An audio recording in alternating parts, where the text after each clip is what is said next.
मई के दौरान देश से वस्तु निर्यात में लगातार चौथे महीने गिरावट देखने को मिली है। हालांकि आयात भी घटा है। आयात में गिरावट के बावजूद वस्तु व्यापार घाटा 5 महीने के ऊपरी स्तर पर पहुंच गया। मई के दौरान देश से वस्तु निर्यात जो हुआ वो पिछले साल मई में हुए निर्यात के करीब $4 अरब कम है।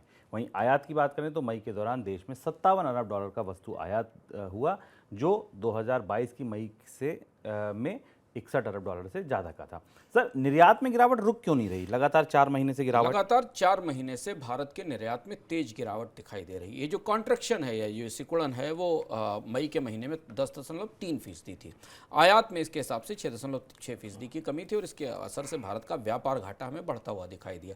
अंतर्राष्ट्रीय बाजार में मंदी की संभावनाएं, दुनिया के बाजारों में मांग कम होने का सीधा असर भारत के निर्यात पर दिखाई दे रहा है। और ये परिस्थिति भारत के निर्यात में थोड़ी बढ़ोतरी हमने 4 महीने पहले देखी थी। नहीं तो पिछले साल सितंबर अक्टूबर के बाद से भारतीय निर्यात पर बड़ा दबाव बना हुआ है और इसका असर हमें भारत के ट्रेड डेफिसिट के तौर पर दिखाई दे रहा है। हालांकि भारतीय अर्थव्यवस्था में भी सुस्ती और मंदी के संकेत दिख रहे हैं, इसलिए आयात कम हुए हैं, लेकिन इन आयात में तेल और बाकी चीज़ों का आयात शामिल नहीं है। अन्य उत्पादों के आयात में कमी आई है। भारत का आयात भी करीब $61 बिलियन था, जो 57.1 बिलियन रहा है मई के महीने में। अब यहाँ से भारत के लिए चुनौतियाँ इसलिए बढ़ती दिख रही हैं क्योंकि अंतर्राष्ट्रीय अर्थव्यवस्थाओं में मंदी के संकेत हैं। यूरो जोन में मंदी है।